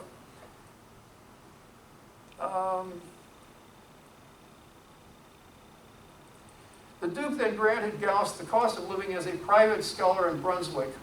Later, the Duke promised Gauss the foundation of an observatory in 1804, and architect Peter Krahe made preliminary designs. One of Napoleon's wars canceled those plans. The Duke died, the duchy was abolished, and Gauss's financial support stopped.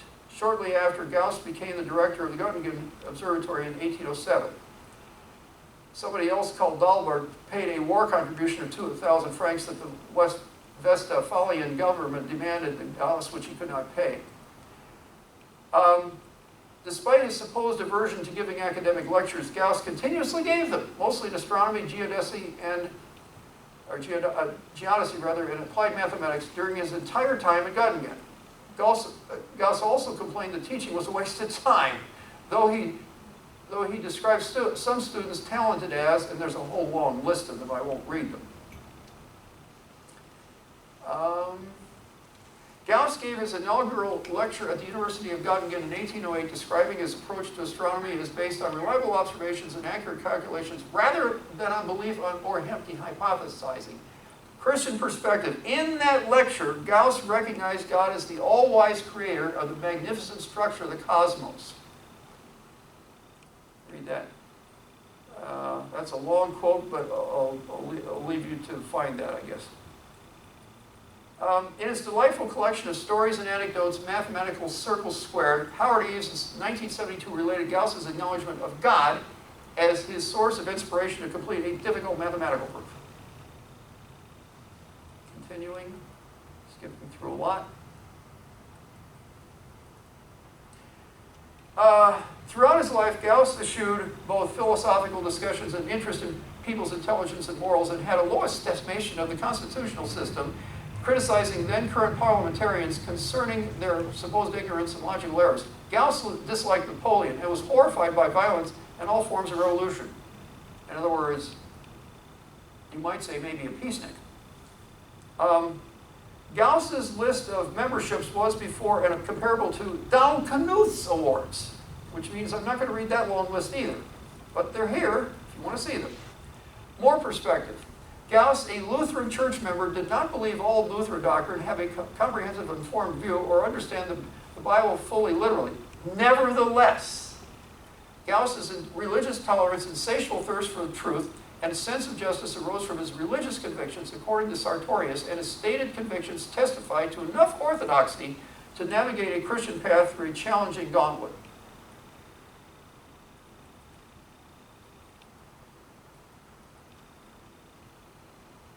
Here's a, let's see if that's a, Gauss, a successful investor, accumulated considerable wealth with stocks and securities found after his death hidden in his rooms. A mix-up discovered in 2013 resulted in almost all investigative claims about Gauss's brain before its 1998 being reclassified as being about Fuchs' brain, somebody else's brain. Question, Gauss, now this is where it relates to Riemann.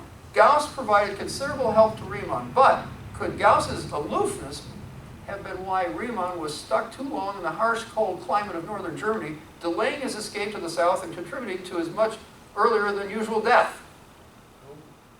Could have been. How, if in any way, have you kept others from receiving needed assistance, and how have you prevented similar circumstances from recurring? All right. Then we place number 2 on Carl Gauss. That only leaves one. We don't have to ask anybody for help on this. What's geodesy? That has to do with, I'll have to be more specific later with you in person, but it has to do with certain confined areas on the surface of a sphere. That's what it has to deal with. I don't know if it has to do with the volume so much as the surface of it. All right. I wondered what somebody was going to ask, but all right, so Leonard Euler is indeed my number 1 choice. Let's find out why I think he is. With the remaining time we have.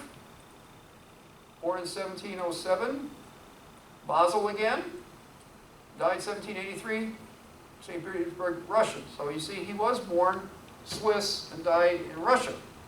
In between, he was in Germany and went back and forth between Germany and Russia. He only had one place he went to school. And he only got a master, it was Basel, and only a master of philosophy in 1723. Now listen to what he did though. By the way, first a moral. A champion with impeccable credentials and a character is hard to find. That's the moral for this one. I wish I had more time to read these things. We could spend a long time just on him alone, by the way. Euler, Swiss, polymath, scientist, astronomer, logician, geographer, discoverer in infinitesimal calculus, known for fluid dynamics and music theory, has been called a universal genius who was fully equipped with almost unlimited powers of imagination, intellectual gifts, and extraordinary memory. The breadth and depth and impact of Euler's works establish him as one of the truly great mathematicians of all time. Mathematician, or mathematics historian Morris Klein ranks him at the highest level with Archimedes, Newton, and Gauss. I've got a big, thick book that was written by Morris Klein. Euler's output was colossal. He was far and away the most prolific writer in the history of mathematics and science, the greatest mathematician of the 18th century, writing 866 publications, which combined with his correspondence comprised the complete works of Leonard Euler. Laplace said, and Laplace, by the way, was no friend of Christianity, we know, said, quote, read Euler, he is the master of us all. Isn't it interesting how somebody who probably never paid much attention to God is giving a Christian all this praise? There's scriptures on that. Gauss wrote, the study of Euler's works will remain the best school for the different fields of mathematics, and nothing else can replace it. In other words, Gauss thought that Euler was better than him. At least that way. Euler's genius brought new and powerful results to nearly every branch of mathematics. analysis, algebra, classical and analytic number theory, complex variables and analysis, Euclidean differential geometry, topology, graph theory, combinatorics. Especially noteworthy has been Euler's enrichment of analysis.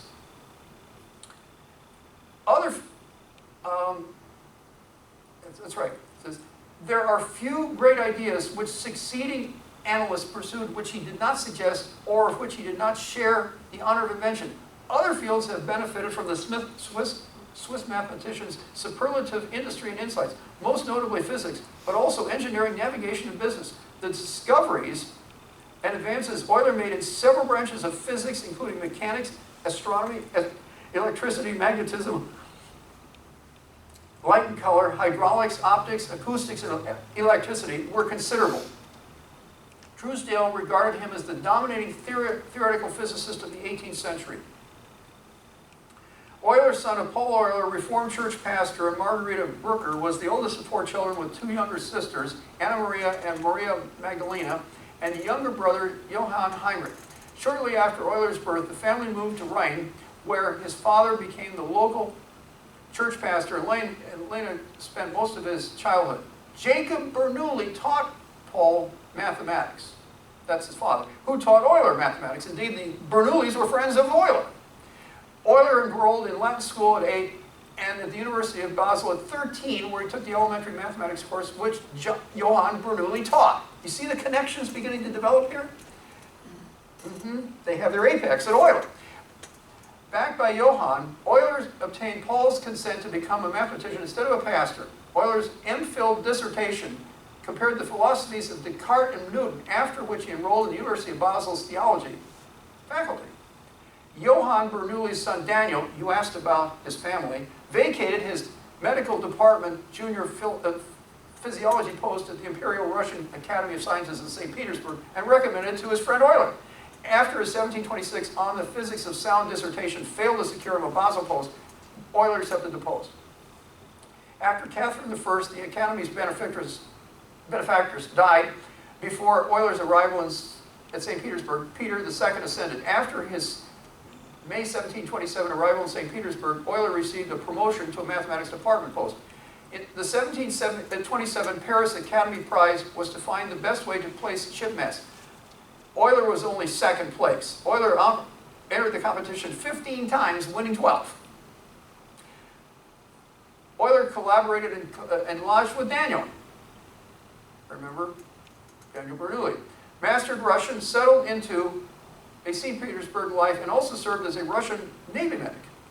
The nobility, suspicious of the Academy's foreign scientists, cut Euler's funding, but after Peter II died in 1730, Euler swiftly climbed the Academy's rank to physics professor in 1731.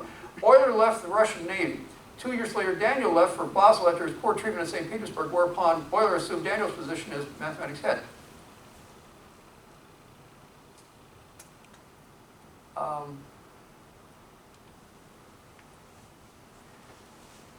In 1741, Euler moved to Berlin with Russia's consent. Euler continued with, let's just say, about a dozen or more significant works, which I have the citations for.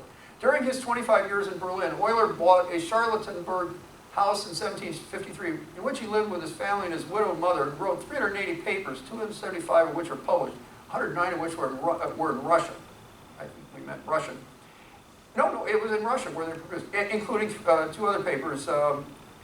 Introduction to the Analysis of the Infinite in 1748, and Foundation of the Differential Calculus with its application to finite analysis, and the Theory of Series in 1755. Plus, he helped Russian students. Euler tutored Frederick's niece, Frederica Charlotte, writing over 200 letters to her. Later compiled into Letters of Euler on different subjects in natural philosophy addressed to a German princess. The work became more widely read than any of Euler's mathematical works, and testified to his rare ability for a dedicated research scientist to communicate scientifically to a lay audience. Euler was kind and generous, taking most things in stride, keeping his good-natured disposition. I'll take note of this one. Despite being nearly completely blind the last 17 years of his life, Euler was more productive than than during all his preceding years. However, now this is the one tiny flaw that I found in the writings of Euler. Euler, it says, was not a skilled debater and argued subjects about which he knew little, becoming the frequent target of the wit of Voltaire, his polar opposite. That's the only flaw I found in his whole life, having studied all this. Again, God probably found all the rest of it, but that's the only one I found. Riemann had 0 as far as I was concerned. Euler drew Friedrich's disappointment, likely unwarranted for Euler's supposedly impractical engineering abilities, and instead the product of a dysfunctional relationship between the two. That was mostly Friedrich's problem as far as I'm concerned. Advancing Russian troops sacked Euler's Charlottenburg home, and it was burned in 1771. Euler had 5 final works. Scores of topics feature Euler's name. Many of these items include a unique function, equation, formula, identity, number, sequence, or identity, or other mathematical entity. Many of these entities have simple yet ambiguous names such as Euler's function, Euler's equation, Euler's formula. Euler's work touched so many fields that he is often the earliest written reference on a given matter. To avoid naming everything after Euler, some discoveries and theorems are attributed instead to the first person proving them after Euler. Then there is a gigantic list that I have. It's, I don't know, 100, 150, something like that. Different things that are all attributed to Euler. Amazing. Page after page after page. Did you say burn his house down? It didn't, it just that it was burned. Oh, it just burned. Okay. Yeah. Euler popularized pi as the ratio of the circumference of the diameter. F of x to mean function of x. Little I is the square root of -1. Capital sigma for summation. Capital delta for small differences. Small letters for sides, capital letters for angles in geometry. He was the one who popularized the letter E that Jacob Bernoulli discovered as the base of the natural logarithm.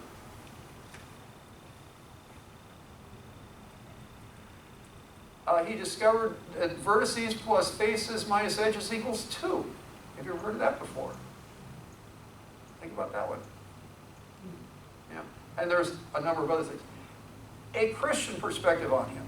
A simple religious man who never questioned the existing social order or conventional beliefs, Euler proclaimed the God of the Bible to be omnipotent, designating him, bullet, the Almighty and the divine omnipotence, bullet, omniscient, speaking of the infinite wisdom of the Creator and his most consummate wisdom, bullet, omnipresent, declaring his power extends to the whole universe and to all the bodies which it contains. God is everywhere present.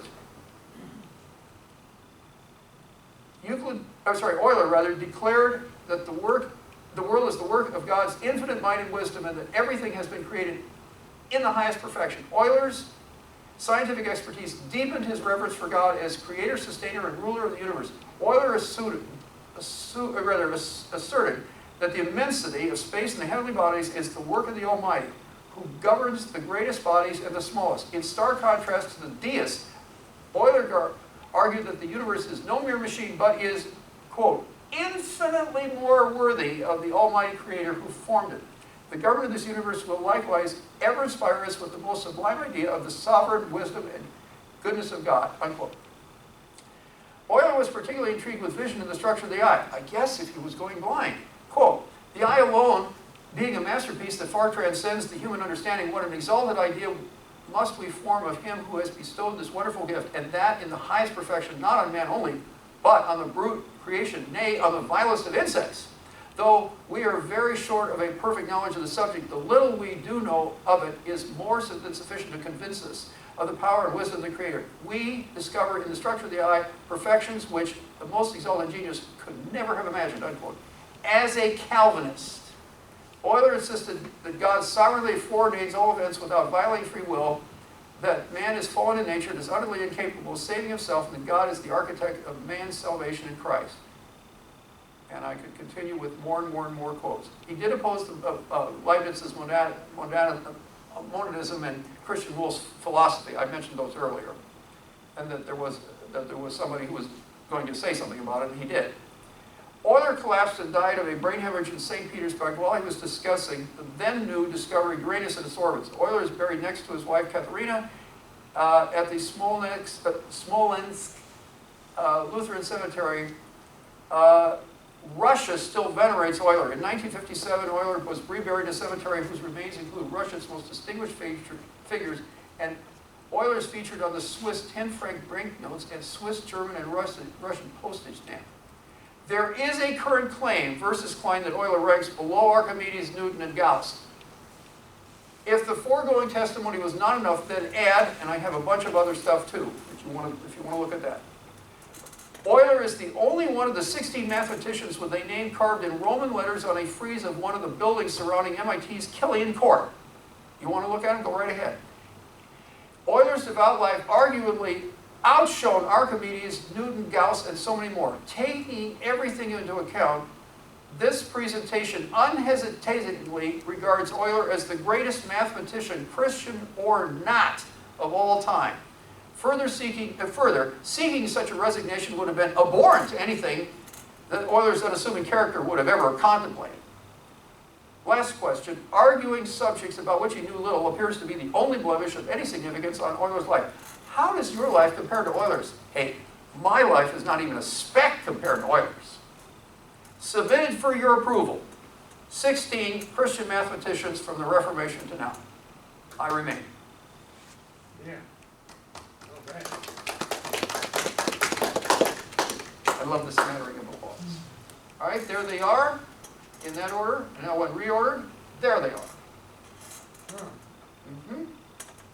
And taking their numbers away, there they are. That's the order in which I would have put them. You decide how you'd like to put them. Do we have any questions on any of this? I'm just kind of curious, have Yes. you done an analysis of like what their ethnicities are? It seems like a lot of the Germans were up there. Yeah, there were, because they made the greatest contributions during the time.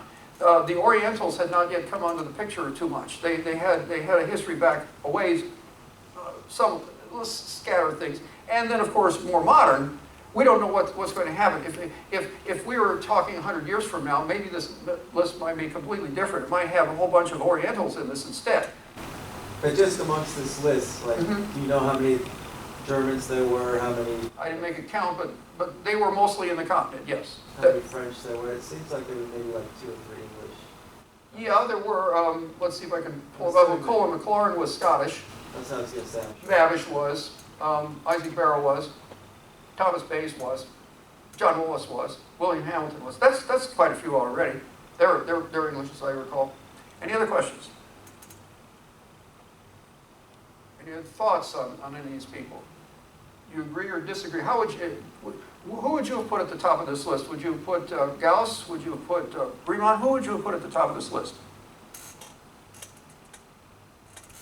I think you were right on the way. He seems like he was more broad than Gauss. Like Gauss was more statistically focused, whereas Euler was like covering It's a tough choice. a lot of different. Well, I didn't read a lot of it, you understand. Yeah. I mean, if I read more, you might have changed your mind.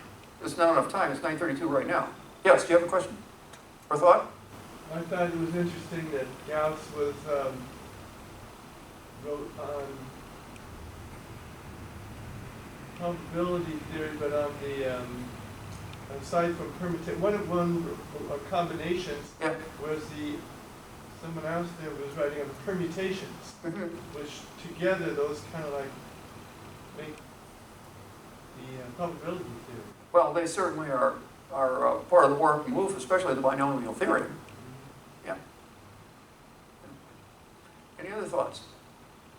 How do you think these guys stack up, let's say the top 5 versus just like the whole world of people that aren't, like, including non-Christians? Well, there were a number of others that I didn't include that one might have. For example, Kepler, Catholics I didn't, nor there were fewer Orthodox. And like Cauchy would be an outstanding example of a Catholic.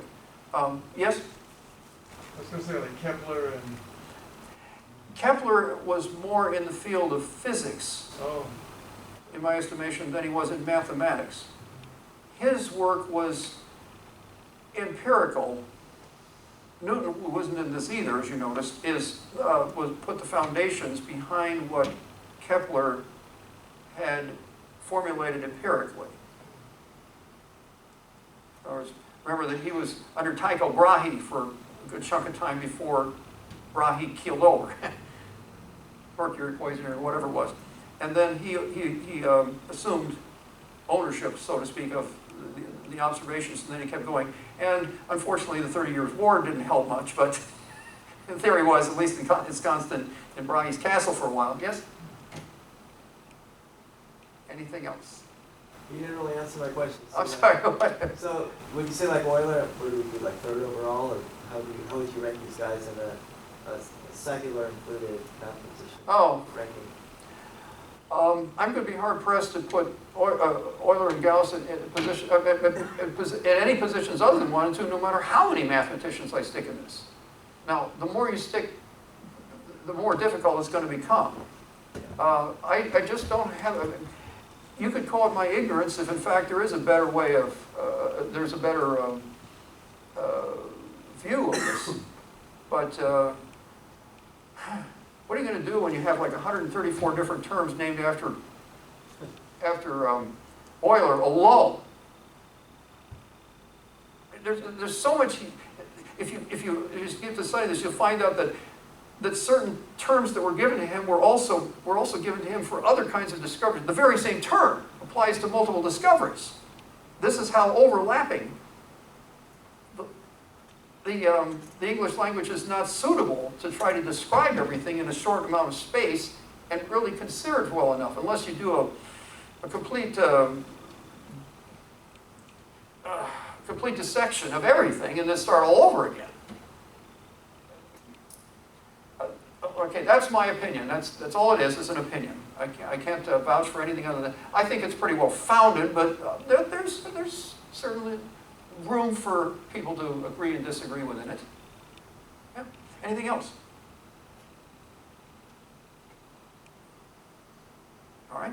Well, thank you very much for your time. And to anybody who might have been watching the video, thank you for yours too.